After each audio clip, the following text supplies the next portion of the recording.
ਤਰਕਸ਼ੀਲ ਹੋਣਾ ਬੜੀ ਚੰਗੀ ਗੱਲ ਹੈ। ਵਿਵੇਕੀ ਵਿਚਾਰਵਾਨ ਹੋਣਾ ਉਸ ਤੋਂ ਕਿਤੇ ਚੰਗੀ ਗੱਲ ਹੈ, ਕਿਉਂਕਿ ਵਿਵੇਕੀ ਮਨੁੱਖ ਸਮਝਦਾ ਹੈ ਬਹੁਤਾ ਤਰਕਸ਼ੀਲ ਹੋਣਾ ਵੀ ਮਨੁੱਖ ਲਈ ਹਾਨੀਕਾਰਕ ਹੈ। ਇਸ ਦੇ ਨਾਲ ਨਾਲ ਬੜੀ ਵੱਡੀ ਕੌੜੀ ਸੱਚਾਈ ਇਹ ਹੈ ਕਿ ਕਿਸੇ ਵੀ ਮਨੁੱਖ ਦਾ ਜੀਵਨ ਕੇਵਲ ਤਰਕਸ਼ੀਲ ਹੋ ਕੇ ਨਹੀਂ ਚੱਲਦਾ। ਇਸ ਕਰਕੇ ਸਿਰਫ ਤਰਕ ਆਧਾਰਿਤ ਜੀਵਨ ਜੀਵਿਆ ਹੀ ਨਹੀਂ ਜਾ ਸਕਦਾ ਅਤੇ ਲੋਕਾਂ ਨੂੰ ਕੇਵਲ ਤਰਕ ਆਧਾਰਿਤ ਜੀਵਨ ਜਿਉਣ ਦਾ ਪ੍ਰਚਾਰ ਕਰਨ ਤੋਂ ਆਪਾਂ ਨੂੰ ਕੁਝ ਹੱਦ ਤੱਕ ਸੰਕੋਚ ਕਰਨਾ ਚਾਹੀਦਾ ਹੈ, ਕਿਉਂਕਿ ਜਦੋਂ ਵੱਡੇ ਤਰਕਸ਼ੀਲਾਂ ਦਾ ਆਪਣਾ ਹੀ ਜੀਵਨ ਤਰਕ ਆਧਾਰਿਤ ਨਹੀਂ ਚੱਲਦਾ ਤਾਂ ਦੂਸਰਿਆਂ ਨੂੰ ਤਰਕਸ਼ੀਲ ਹੋਣ ਦਾ ਉਪਦੇਸ਼ ਦੇਣ ਦਾ ਕਿੰਨਾ ਕੁ ਲਾਭ ਹੈ, ਕੀ ਮਤਲਬ ਹੈ। ਮਨੁੱਖ ਨੂੰ ਸੁਖੀ ਜੀਵਨ ਜਿਉਣ ਲਈ ਕੁਝ ਭਰਮ, ਵਹਿਮ, ਪਰਦੇ, ਓਲੇ ਭੁਲੇਖੇ ਦੀ ਬਹੁਤ ਵੱਡੀ ਲੋੜ ਹੈ। ਸਿਰਫ ਤਰਕ ਆਧਾਰਿਤ ਜੀਵਨ ਨਾ ਜਿਉਇਆ ਜਾ ਸਕਦਾ ਹੈ, ਨਾ ਹੀ ਕੋਈ ਜੀਵਿਆ ਹੈ। ਜੇ ਸਿਰਫ ਕਿਸੇ ਕਾਰਨ ਤਰਕ ਆਧਾਰਿਤ ਜੀਵਨ ਹੋ ਹੀ ਜਾਵੇ ਤਾਂ ਉਹ ਸੁਖੀ ਜੀਵਨ ਨਹੀਂ ਹੋ ਸਕਦਾ। ਇਸ ਕਰਕੇ ਜਨਤਾ ਨੂੰ ਤਰਕਸ਼ੀਲ ਬਣਨ ਦਾ ਉਪਦੇਸ਼ ਦੇਣ ਤੋਂ ਪਹਿਲਾਂ ਤਰਕਸ਼ੀਲ ਦੇ ਉਪਦੇਸ਼ਕਾਂ, ਪ੍ਰਚਾਰਕਾਂ ਨੂੰ ਮੇਰੀਆਂ ਗੱਲਾਂ ਨੂੰ ਵਿਚਾਰਨ ਦੀ ਲੋੜ ਹੈ। ਉਹਨਾਂ ਨੂੰ ਆਪਣੇ ਆਪ ਵਿੱਚ ਇਹ ਵੀ ਸਪਸ਼ਟ ਹੋਣ ਦੀ ਲੋੜ ਹੈ ਕਿ ਉਹ ਲੋਕਾਂ ਨੂੰ ਤਰਕਸ਼ੀਲ ਕਿਉਂ ਬਣਾ ਰਹੇ ਨੇ, ਲੋਕਾਂ ਦੇ ਭਰਮ, ਵਹਿਮ, ਪਰਦੇ, ਭੁਲੇਖੇ ਕਿਉਂ ਕੱਢ ਰਹੇ ਨੇ। ਸਿਰਫ ਆਪਣੀ ਪ੍ਰਭਤਾ ਬਣਾਉਣ ਵਾਸਤੇ, ਜਾਂ ਲੋਕਾਂ ਦਾ ਜੀਵਨ ਸੁਖੀ ਕਰਨ ਵਾਸਤੇ, ਜਾਂ ਕਿਸੇ ਨੂੰ ਭੰਡਣ ਵਾਸਤੇ ਕਿ ਫਲਾਣਾ ਭਰਮ, ਵਹਿਮ, ਪਖੰਡ ਕਰਦਾ। ਇਹ ਤਿੰਨੇ ਚੀਜ਼ਾਂ ਵੱਖੋ ਵੱਖ ਨੇ। ਇਹਨਾਂ ਸਾਰੀਆਂ ਗੱਲਾਂ ਨੂੰ ਧਿਆਨ ਵਿੱਚ ਰੱਖਦਿਆਂ ਹੋਇਆਂ ਹੀ ਤਰਕਸ਼ੀਲ ਵੀਰਾਂ ਨੂੰ ਤਰਕਸ਼ੀਲਤਾ ਦਾ ਉਪਦੇਸ਼ ਦੇਣਾ ਚਾਹੀਦਾ ਹੈ। ਉਹਨਾਂ ਨੂੰ ਇਹ ਵੀ ਸੋਚਣਾ ਚਾਹੀਦਾ ਹੈ ਕਿ ਮੇਰੇ ਆਪਣੇ ਜੀਵਨ ਵਿੱਚ ਤਰਕ ਕਿੰਨੀ ਕੁ ਲਾਗੂ ਹੁੰਦੀ ਹੈ, ਜਾਂ ਅੱਗੋਂ ਮੇਰੇ ਪਰਿਵਾਰ ਵਿੱਚ ਤਰਕ ਕਿੰਨੀ ਕੁ ਲਾਗੂ ਹੁੰਦੀ ਹੈ, ਕਿ ਤਰਕ ਸਿਰਫ ਲੋਕਾਂ ਨੂੰ ਹੀ ਦੱਸਣ ਲਈ ਰਹਿ ਗਈ ਹੈ।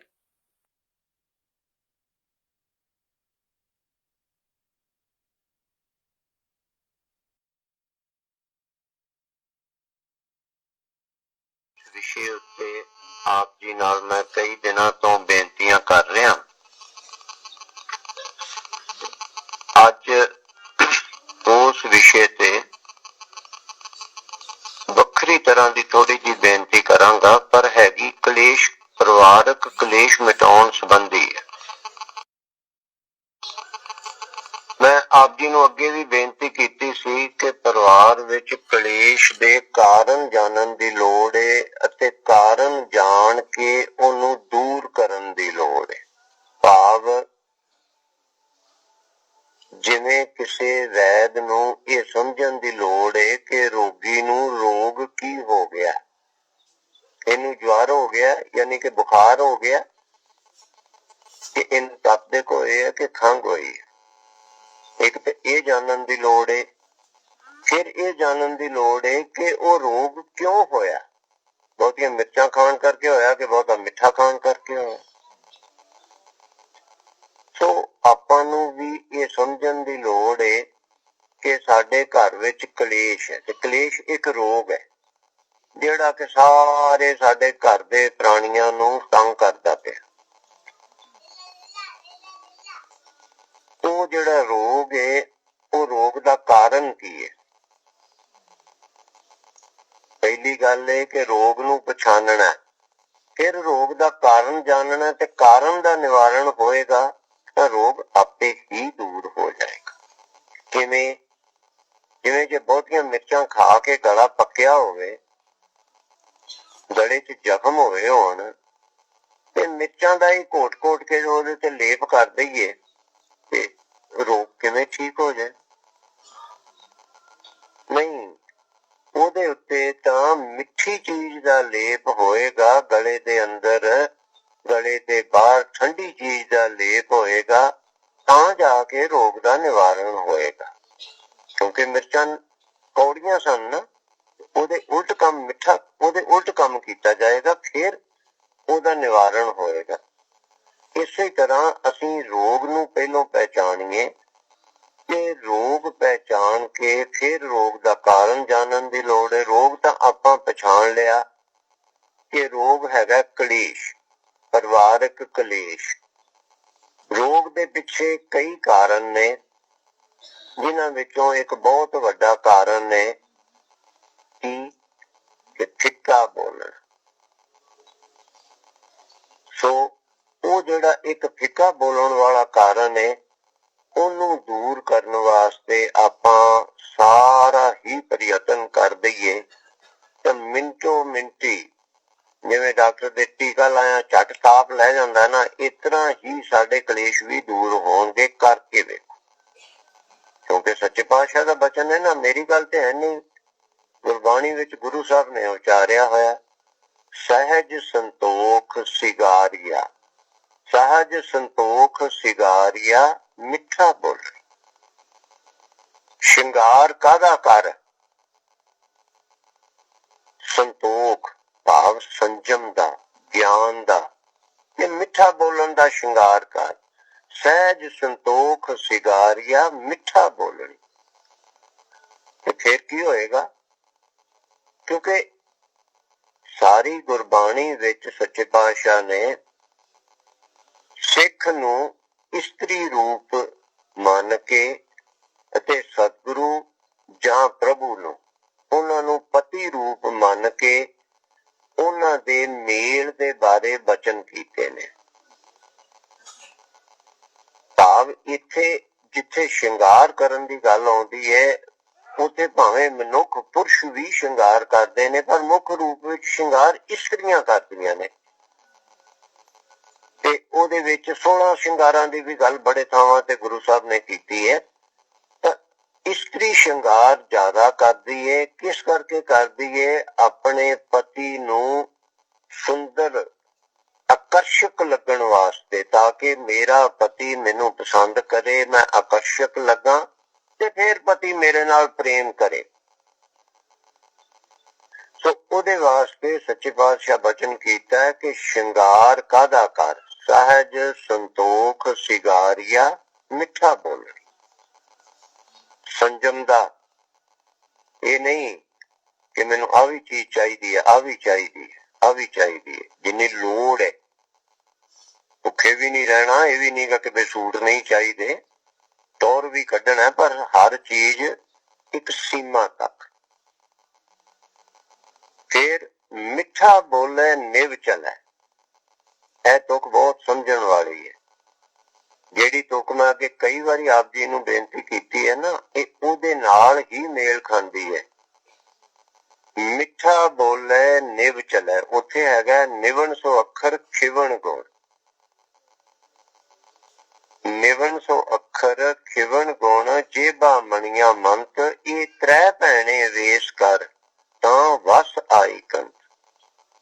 ਇਹ ਤਿੰਨ ਤਰ੍ਹਾਂ ਦਾ ਤੂੰ ਬਸਤਰ ਪਹਿਨ ਕੇ ਆਪਣਾ ਪਹਿਰਾਵਾ ਪਾਏਗੀ। ਇਹਨਾਂ ਤਿੰਨਾਂ ਬਸਤਰਾਂ ਵਾਲਾ ਮਿੱਠਾ ਬੋਲਣਾ, ਖਿਮਾ ਕਰਨੀ ਅਤੇ ਨਿਮਰਤਾ ਰੱਖਣੀ, ਤਾਂ ਤੈਨੂੰ ਸਤਿਗੁਰੂ ਪਤੀ ਜਿਹੜਾ ਉਹ ਤੈਨੂੰ ਪ੍ਰਵਾਨ ਕਰੇਗਾ। ਮਿੱਠਾ ਬੋਲਣ, ਨਿਵਣ ਸੋ ਅੱਖਰ ਖਿਵਣ ਗੁਣ, ਜੇਬਾ ਮਣੀਆਂ ਮੰਤ, ਇਹ ਤ੍ਰੈ ਭੈਣੇ ਵੇਸ ਕਰ। ਇਹ ਤਿੰਨ ਤਰ੍ਹਾਂ ਦਾ ਭੇਖ ਵੇਸ, ਇਹ ਬਾਹਰਲਾ ਸਰੂਪ ਕਰ ਲੈ ਤੇ ਫਿਰ ਕੀ ਹੋਏਗਾ? ਫਿਰ ਸਤਿਗੁਰੂ ਪ੍ਰਭੂ ਪਤੀ ਜਿਹੜਾ ਉਹ ਤੇਰੇ ਵਸ ਵਿੱਚ ਆ ਜਾਏਗਾ। ਤੁਹਾਨੂੰ ਪਤਾ ਜਨਾਨੀਆਂ ਬੜੇ ਜੰਤਰ ਮੰਤਰ ਕਰਵਾਉਂਦੀਆਂ ਨੇ ਸੰਤਾਂ ਸਾਧਾਂ ਮੰਤਰੀਆਂ ਤੋਂ ਜਾ ਕੇ, ਮੇਰੇ ਘਰ ਵਾਲਾ ਮੇਰੇ ਵਸ ਵਿੱਚ ਆ ਜਾਵੇ। ਇਹ ਤੇ ਕੰਮ ਹੀ ਸੌਖਾ, ਨਾਲੇ ਬਚਨ ਗੁਰੂ ਜੀ ਦਾ ਬਾਹਰਲਾ ਮੰਤਰ ਜਾ ਕੇ ਕਰਾਉਣ ਦੀ ਲੋੜ ਹੀ ਨਹੀਂ ਪੈਣੀ ਨਾ, ਇਹ ਆਪੇ ਹੀ ਘਰੇ ਹੀ ਇਹ ਮੰਤਰ ਪੜ੍ਹ ਲੈਣਾ। ਜਿਹੜੀ ਮੈਂ ਤੋਂ ਦੱਸ ਰਿਹਾ ਸੀ, ਮਿੱਠਾ ਬੋਲੇ ਨਿਵ ਚਲੇ, ਫਿਰ ਕੀ ਹੋਏਗਾ? ਸੇਜੈ ਰਵੈ ਪਤਾਰ। ਫਿਰ ਪਤੀ ਸਿਰਫ ਵਸ ਵਿੱਚ ਹੀ ਨਹੀਂ ਆ ਜਾਏਗਾ, ਫਿਰ आके भी प्रेम करेगा। मिठा बोले निव चले सेजे रवै पतार। तो साध संगत जी, इस करके मिठा बोलना इस चीज ते अभ्यास करो। किवें परिवार दे विच जदों भी कोई नाराजगी बेसवादी झगड़े हुंदे ने, एक जाना तत्ता बोलदा दूजा जाना चुप कर दो। जे बोलना है तो मिठा बोलो, नहीं तो उक्का ही चुप कर दो। क्योंकि क्रोध ऐसी भावना है जिहड़ी बहुता समा नहीं रह सकती। मनुख दे मन ते तन दे विच कई प्रकार दीयां भावनावां जागदियां ने, जिन्हां दे विचों गुस्सा क्रोध वो भावना है जिहड़ी बहुता समा नहीं रह सकती। थोड़े समय बाद क्रोध ने शांत होना ही है। उस समय जे आपां संभल जाइए, उक्का ही ना बोलिए, जे बहुती गल दे कोलों उठ के लांभे तुर जाइए, नहीं ते अगों बड़े शांत सुभाਅ नाल उत्तर दे जाइए, तां ओहदे नाल दूसरा क्रोध वाला साडा परिवारक जी जिहड़ा वो थोड़ी देर बाद थक जाएगा, ओहदियां गल्लां मुक जाणगियां, गालां भी मुक जाणगियां।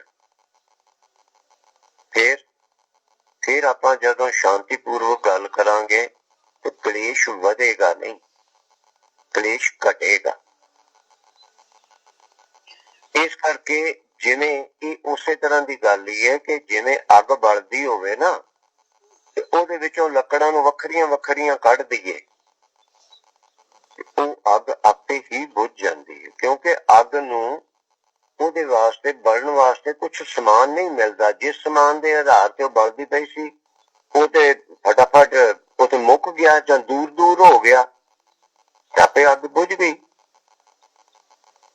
ਤੁਹਾਨੂੰ ਪਤਾ ਆਪਣੇ ਪੰਜਾਬੀ ਦੀ ਇੱਕ ਕਹਾਵਤ ਹੈ ਕਿ ਉਹਨੇ ਗੱਲ ਨੂੰ ਹਵਾ ਦਿੱਤੀ, ਉਹਨੇ ਲੜਾਈ ਨੂੰ ਹਵਾ ਦਿੱਤੀ। ਇਸੇ ਤਰ੍ਹਾਂ ਜੇ ਅੱਗ ਨੂੰ ਹਵਾ ਦਈਏ ਨਾ ਤੇ ਬੜੀ ਬਲਦੀ ਹੈ। ਫਿਰ ਪਤਾ ਜਿਨ੍ਹਾਂ ਨੇ ਪੁਰਾਣੇ ਫੂਕਾਂ ਮਾਰਨ ਵਾਲੇ ਚੁੱਲ੍ਹੇ ਵੇਖੇ ਸੀ ਉਹਨਾਂ ਨੂੰ ਪਤਾ, ਫੂਕਾਂ ਮਾਰਦੇ ਹੁੰਦੇ ਸੀ, ਇੱਕ ਨਾਲੀ ਜੀ ਹੁੰਦੀ ਸੀ ਉਹਦੇ ਨਾਲ ਫੂਕ ਮਾਰਦੇ ਹੁੰਦੇ ਸੀ। ਅੱਗ ਕਈ ਵਾਰੀ ਫਿਰ ਵੀ ਨਹੀਂ ਸੀ ਬਲਦੀ ਹੁੰਦੀ, ਛਿਟੀਆਂ ਡਾਉਂਦੇ ਹੁੰਦੇ ਸਾਂ ਫਿਰ ਵੀ ਨਹੀਂ ਸੀ ਬਲਦੀ, ਤੇ ਕਈ ਵਾਰੀ ਬਲ ਵੀ ਪੈਂਦੀ ਸੀ, ਪਰ ਧੂੰਆਂ ਬੜਾ ਪੈ ਪੈ ਕੇ ਅੱਖਾਂ 'ਚ ਤੇ ਬੜਾ ਪਾਣੀ ਵਗਦਾ ਹੁੰਦਾ ਸੀ। ਭਾਵ ਹਵਾ ਦਿੰਦੇ ਸਾਂ ਅੱਗ ਨੂੰ ਬਾਲਣ ਲਈ। ਜਦੋਂ ਆਪਾਂ ਅੱਗੋਂ ਕਿਸੇ ਦੀ ਗੱਲ ਦਾ ਪ੍ਰਤੀ ਉੱਤਰ ਕਰਦੇ ਆ ਨਾ, ਉਹ ਪ੍ਰਤੀ ਉੱਤਰ ਨਾਲ ਆਪਾਂ ਹਵਾ ਦਿੰਦੇ ਆ ਅੱਗ ਨੂੰ ਬਾਲਣ ਲਈ। ਕਲੇਸ਼ ਵਧਾਉਣ ਲਈ, ਝਗੜਾ ਵਧਾਉਣ ਲਈ ਆਪਾਂ ਵੀ ਹਵਾ ਦਿੰਦੇ ਆ।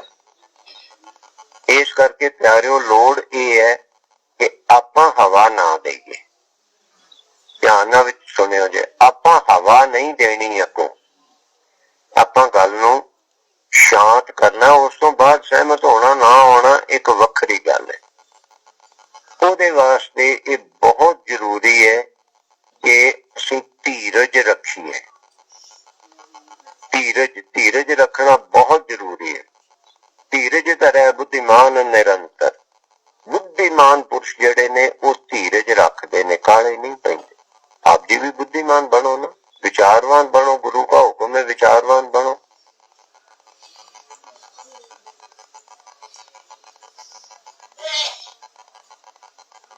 ਦਸਵੇਂ ਪਾਤਸ਼ਾਹ ਵੀ ਬਚਨ ਕਰਦੇ ਨੇ, ਧੀਰਜ ਧਾਮ ਬਣਾਏ। ਧੀਰਜ ਦਾ ਘਰ ਬਣਾ ਆਪਣੇ ਸਰੀਰ ਨੂੰ। ਉਹ 5-10 ਮਿੰਟ ਜੇ ਆਪਾਂ ਧੀਰਜ ਕਰ ਜਾਈਏ ਤਾਂ ਫੇਰ ਵੇਖੋ ਕਿਵੇਂ ਕੰਮ ਠੀਕ ਹੁੰਦਾ। ਅੱਧ ਚ ਤੇ ਉਦੋਂ ਹੀ ਆ ਗਿਆ ਨਾ ਜਦੋਂ ਅੱਗੋਂ ਆਪਾਂ ਕਿਸੇ ਦੀ ਗੱਲ ਦਾ ਪ੍ਰਤੀ ਉੱਤਰ ਨਹੀਂ ਕੀਤਾ, ਤੇ ਅੱਧ ਚ ਤਾਂ ਕੰਮ ਉੱਥੇ ਹੀ ਆ ਗਿਆ। ਉਹ ਕਿੰਨਾ ਕੁ ਚਿਰ ਰੌਲਾ ਪਾਈ ਜਾਏਗਾ, ਅਖੀਰ ਨੂੰ ਤੇ ਗੱਲਾਂ ਮੁੱਕਣੀਆਂ ਹੀ ਨੇ। ਸੋ ਇੱਕ ਢੰਗ ਤਾਂ ਇਹ ਹੈ। ਦੂਸਰਾ ਜਿਹੜੀ ਮੈਂ ਬੇਨਤੀ ਆਪ ਜੀ ਨੂੰ ਪਹਿਲੋਂ ਵੀ ਕਰ ਰਿਹਾ ਸੀ, ਮਿੱਠਾ ਬੋਲਣ ਦੀ ਗੱਲ।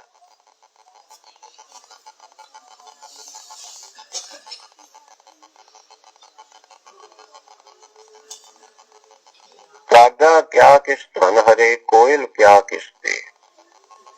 ਕੋਇਲ ਦੀ ਆਵਾਜ਼ ਮਿੱਠੀ ਹੈ, ਕਿਸੇ ਦਾ ਮਨ ਮੋਹ ਲੈਂਦੀ। ਆਪਾਂ ਵੀ ਮਿੱਠੀ ਭਾਸ਼ਾ ਬੋਲਣੀ ਸ਼ੁਰੂ ਕਰੀਏ। ਇੱਥੇ ਜਿੱਥੇ ਮੈਂ ਜਿਨ੍ਹਾਂ ਦੇ ਘਰ ਰਹਿਣਾ, ਬੀਬੀ ਬਲਜੀਤ ਕੌਰ ਜੀ ਬੜੀ ਮਿੱਠੀ ਭਾਸ਼ਾ ਬੋਲਦੇ।